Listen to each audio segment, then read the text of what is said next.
All right, welcome to my Halloween series. It's going to get spooky. It's going to be dark. It's going to be extremely fun. So in tunes, a lot of times, for example, in Autumn Leaves, you're going to come across progressions that go into a minor key, which happens here in this A minor 7 flat 5. So we have the A minor 7 flat 5. We're now in the key of G minor. Now, a lot of times, you're going to see chord symbols like this G minor 6. Now, that is a spooky chord, okay? I'm going to talk more about this. But sometimes, a lot of times, you just see a G minor. Sometimes you see a G minor, sometimes you'll see a 6 there, sometimes you'll see another chord that I'm going to talk about later, which is very spooky as well.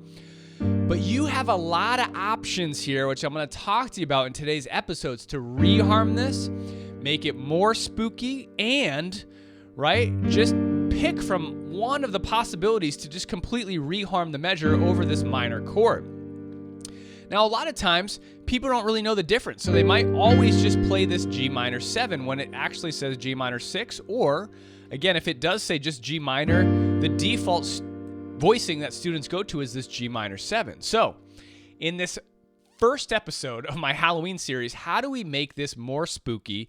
How do we reharm our minor exercises? I'm going to show you all that today. It's going to be awesome. I love Halloween. Hope you do too. So, let's get started. Welcome to the Jazz Piano School podcast. My name is Brendan Lowe, and if you've ever felt stuck trying to learn jazz piano from a million different sources, this show is definitely for you. Each week, I break things down step by step to help you play with more freedom, more confidence, and a whole lot more swing. Everything I share here ties back to the system that I created and that we use inside the Jazz Piano School membership. So if you're ready for more structure and progress, I'll tell you how to check that out at the end of this episode. And hey, if you're enjoying this kind of real-world guidance, make sure to hit follow or subscribe so you don't miss future episodes. Okay, now right off the bat, the chord here shown, the minor 6 chord, beautiful, spooky chord, very haunting.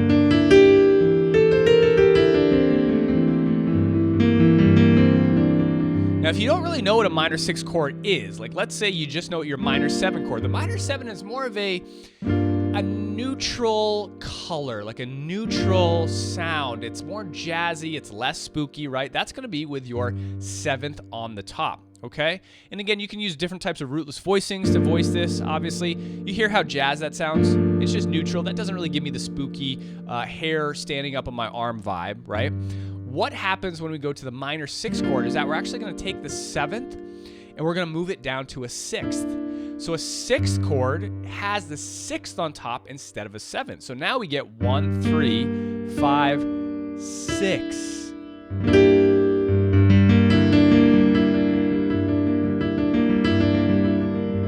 Right? Definitely like kind of a creepy, haunting vibe.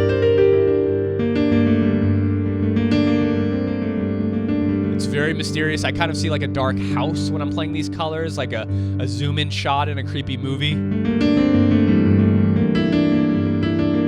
don't really know what's going on, kind of like more of an intro. It's definitely not like right in the midst of some creepy thing happening yet, but we're going to get there, trust me. This is kind of more of like the setting the mood with the mist and stuff like that, right? That's kind of the feeling the minor 6 gives you. Now the 6... right, is a beautiful, beautiful sound. So you can totally use that 6th there. And again, like I said, if you just see minor chords in any real book charts, like a G minor, let's say it just says G minor, you're welcome to use the 6th chord. If you want that creepy, spooky sound, use that 6. Voice it as a 6th chord, right? The instrumentalist, or even if you're playing solo piano, the bass player, they might catch on and kind of go with you. All right? So that's a great thing to use right there. What happens from here, I'm going to give you another great chord, is that this is really the first tip. I'm not even on the other two, but there's another chord that we can actually start to use, and that's going to be the minor major 7. Now check this chord out.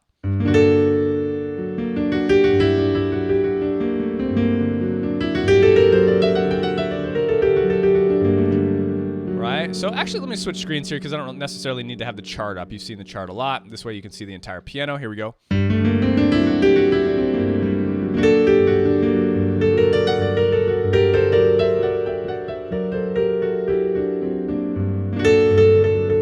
Right? Very creepy, very spooky. That's getting a little bit more haunted than even our minor 6 chord, right?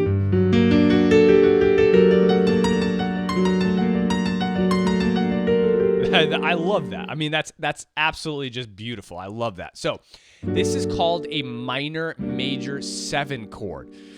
You see how the notation says minor major there? G minor major 7. So on the bottom, we have a minor triad, and we're adding a major 7, right, to the top. It's such a beautiful mix. We have that major minor quality, which kind of just, they completely clash with each other in such a haunting, eerie way, right? And I could actually even throw the 6 in there for kind of like an extension. That's more of like a 13th thrown in there, right, to give it even more like a different spooky vibe. I wouldn't say even more, but the minor major 7 chord is something that you should be practicing, right? Minor major, right? If I go down by half steps, all minor measures, this sounds creepy.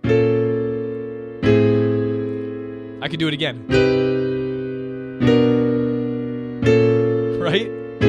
So you can really start to get some fun, creepy sounds from that minor major 7 chord. In the following podcast in October, I'm going to release chord scales that go along with this. But for now, if you want to change up your minor chord to a minor major 7, go for it. Here's how I'm voicing it.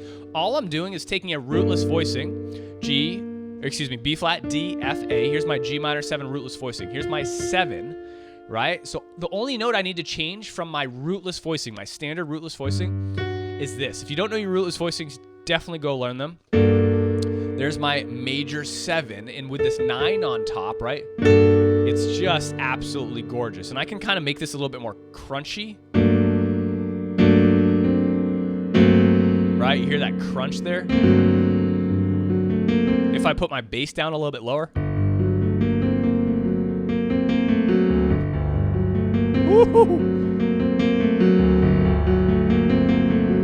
That's getting haunted, right? That's haunted. I love that. So that's really your first tip. When you see minor chords, right, you don't just have to play a minor 7. Even when you see, you don't just have to play a minor triad. Even when you see a minor 7 at the end, feel free to reharm your minor 7 chords in minor 2/5s, right? You have to have a minor 2/5 to these other types of minor 7s. So remember, so you can use the minor 6 or you can use the minor major. Now, this is just a root position chord. You can obviously use inversions here. Or like I was doing, you can do the 9 on top is a beautiful extension, or I had the 11 in here with the 9 with the 2 shells, right? I have major 7, 9, 3, minor 3rd, right? Major 7, minor 3rd, 9, and 11. Very spooky, right? So again, tip number 1, when you see minor chords in the ends of minor 2/5-1s, feel free to pick and choose what type of minor chord you want. You have so many selections. Here's number 2. Diminished chords. We're going to talk about diminished chords. So on my G minor chord, right? A lot of times what I like to do is I like to use a diminished chord, a whole step up. This is kind of along the lines of passing diminished chords a la Barry Harris, right? I totally like to move into another diminished chord, a whole step up, and then maybe come back to whatever chord I was on. You hear that? So I have my minor major moving into this, right? Moving back into my chord. So for example, I will go back to the tune now. If I was playing over Autumn Leaves, and I do this a lot in Autumn Leaves, on the G minor 6 chord, I can still do this with a minor 6. Because I have 2 bars here, I might go G minor for 2 beats, A diminished for 2 beats, back to G minor, right? Now remember, the A diminished is a symmetrical chord, meaning if I play an F sharp diminished, it's essentially the same thing. So I can go G minor 6, F sharp, and I'm just pedaling the G. I still want to have a G in the bass. I don't want complete movement. I still want to hear that G. So essentially we're playing A diminished over G to give this kind of like weird, eerie sound, and then back into my minor, right? How awesome is that? So we got A minor 7 flat 5, D7 flat 13, G minor 6 into my A diminished, down into my G minor 6 again. And again, it's going to sound different with your minor major.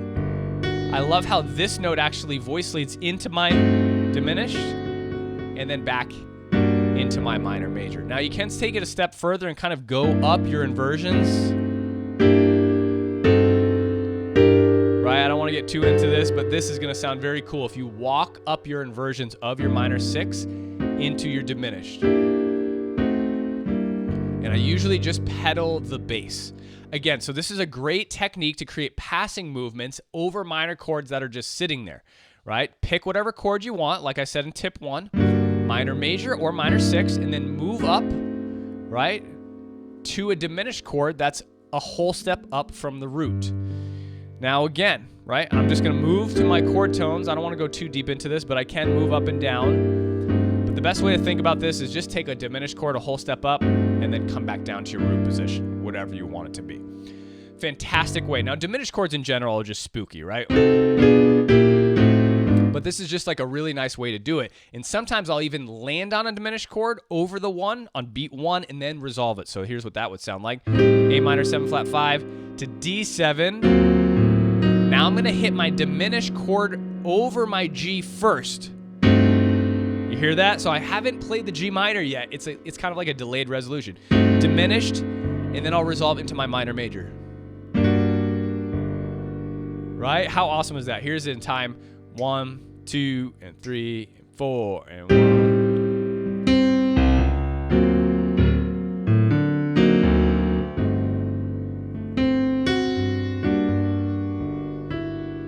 Again, sometimes I'll throw that extra extension in there. So really, really fun, spooky sounds that you're getting. You can even kind of just mess around with your diminished chords if you want and move them up and down, right? And then move into your chord. The final tip here is actually going to be over a dominant chord, So I'm going to go back. We do have some dominant chords here. So obviously the F7. I'm going to teach you in the key of C first, so let me go back here for a second. The half whole sound, this is kind of like a diminished sound as well. But what we're going to be doing here is we're going to be using some upper structure triads. Now, there's particular voicings that sound pretty creepy. In this case, this is going to be a minor triad, a flat 5 minor triad. So this is how we essentially create upper structure triads without really thinking about the notes. I'll tell you the extension combination in just a second. So here is this particular sound. This is going to be a sharp 11, a flat 9, and a 13. Now, let me say that in order. Flat 9, sharp 11, 13. Right? Woo! That's pretty out, huh? Right? So what we can do to kind of like, how does that sound like jazz, right? Well, check this out. I'm going to flip this and invert it and create this sound. I've actually removed the 5th, but you can totally keep the 5th in there if you want. But when you have the voicing close together like this is going to work a lot better than having it kind of spread out, but this can work as well. I like having my upper structure triads as close to the shells as possible. So here's my 3 and 7 of the key of C, right? C7 chord, my E and B flat, and then I have flat 9, sharp 11, 13. Right? Such a beautiful chord. And you can actually start to arpeggiate this. So that by itself is actually just very creepy in general, like just playing that type of chord, those types of extensions. So all we got to do to transfer this to other chords is take the same upper structure triad. Remember, I used a flat 5 minor triad and just flipped it. So if I'm using a flat 5 minor triad over an F7 chord, right, I'm going to go C. All right, here's my 5 and my F7. I'm going to go down to my flat 5, and I'm going to play a minor triad. So here's my B minor triad. Right? Now, we have to pick a correct register. So if I play this down here, right, this is going to be a little bit low. So we could kind of flip this and put our shells up here and then do something like this. Or we could, this is just a root position triad now. Right? Sharp 11, 13, flat 9. We could do this as well. Right? I like this one a little bit better. Right? So in our Autumn Leaves tune, let's go back and check that out real quick. if I'm coming here, here's my C minor 7.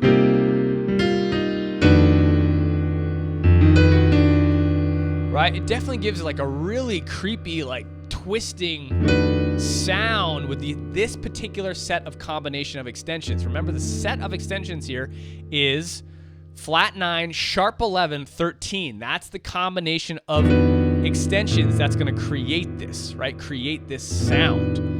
Okay, that really gives this kind of jarring effect, and it really kind of, you're like, ooh, right? But if you use it successfully, it actually blends very nicely. Like, here's my C minor, 1, 2, 3, 4.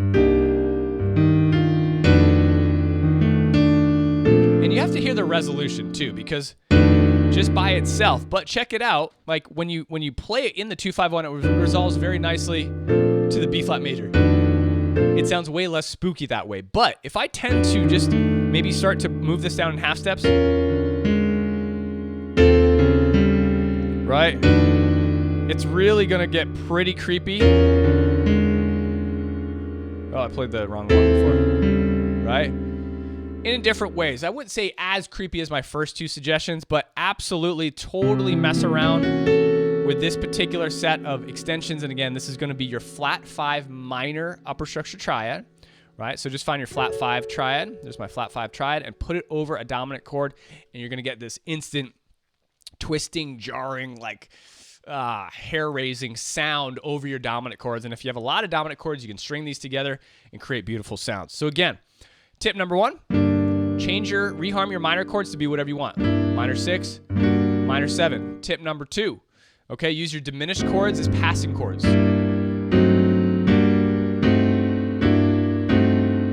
To move up and down when you're on a minor. And tip number 3, if you see those dominant chords, use your upper structure triad, flat 5 minor upper structure triad, to give you these combinations and sounds of a flat 9, sharp 11, 13 chord.